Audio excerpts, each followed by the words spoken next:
Bu, saya mau tanya dong Bu, daftar merek tuh kenapa bayar ya Bu? Ya pasti bayar lah, masa nggak bayar? Namanya kita mau lindungi aset intangible kita. Masa sesuatu hal yang mau kita lindungi kita nggak bayar? Ya, jadi pendaftaran merek itu ada beberapa komponen yang harus kita bayar. Satu, namanya penerimaan negara bukan pajak. Nah, itu disetorkan langsung ke negara. Nah, kalau misalnya daftar mereknya jalur UMKM, itu PNBP-nya 500.000 per merek per kelas. Kalau itu daftarnya melalui jalur non UMKM, PNBP-nya 1.800.000. Itu disetor langsung ke negara loh, bukan ke rekening siapa-siapa, dan itu menjadi penerimaan negara bukan pajak. Nah, kita bisa berkontribusi terhadap penerimaan negara kita pada nilai APBN kita begitu. Nah, itu biaya yang pertama yang kita keluarkan. Kalau misalnya kita punya tuh keahlian pengetahuan cara mendaftarkannya dan tahapannya, maka kita bisa daftarkan sendiri. Caranya bagaimana? Ya langsung bikin akun merek, ya kan? Ikuti proses yang ada di dalam akun itu, upload dokumen-dokumen seperti itu. Artinya kita harus menyediakan waktu untuk prosesnya itu. Berarti kan apa yang perlu kita sediakan? Foto internet, ya kan? Terus ya, satu lagi ada di situ nanti dokumen yang harus kita sediakan itu ada, kita harus menyediain 2 materai, ya kan? Tadi kan ngeluarin duit juga tuh.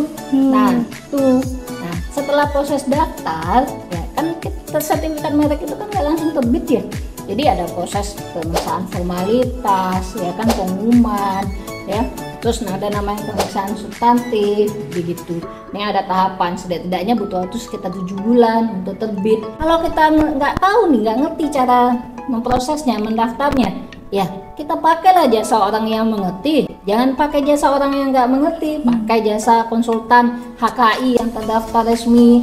Jangan sampai kita salah menggunakan. Nah, harus dicek itu dia benar-benar konsultan atau tidak. Nah, tentu dong kita harus bayar juga jasa dia. Masa kita nggak bayar, ya kan? Karena orang ini adalah orang yang sudah ahli, diberi kewenangan oleh negara, disumpah. Sebelum disumpah sudah melakukan pelatihan, pendidikan, lulus, ya semua itu dia proses, dia belajar. Gitu. Ibaratnya itu dia sekolah. Waktu dia sekolah dia membayar juga. Gitu. Terus kita akan nggak bayar dia, nggak mungkin.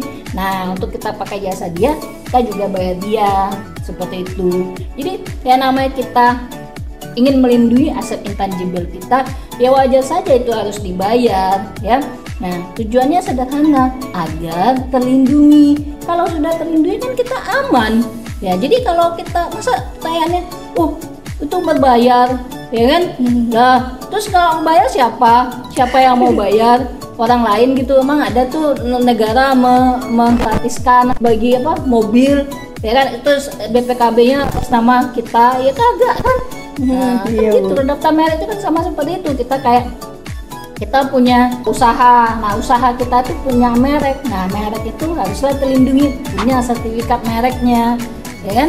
Masa usaha nggak punya sertifikat mereknya? Itu kan ngawur namanya. Nanti udah diambil orang, baru ntar nangis lagi, ya kan? Rugi gitu, Iya, besar. Jadi jangan pikirkan berbayar dengan itu nggak sebanding sebenarnya dengan uang yang kita keluarkan. Misalnya ya, kita daftar merek, PNBP-nya 1,8, anggap pakai jasa konsultan seperti itu. Misalnya 5 juta dah, ya bayangin aja perlindungan 10 tahun. Dikalikan aja 5 juta bagi 10 tahun, berapa rupiah coba, ya kan? Nah, itu kalau orang bisnis pasti ngerti lah hitung-hitungan seperti itu. Nah, jangan kaitkan itu mahal, ya enggak lah, masa mahal, namanya lindungi aset kok mahal. Ya, nah, itu apa hal yang bertanya kayak gitu dikoreksi itu pemahamannya. Oke, Bu. Ya, Siap, udah terjawab nih Bu. Makasih Oke. banyak ya Bu. Ya.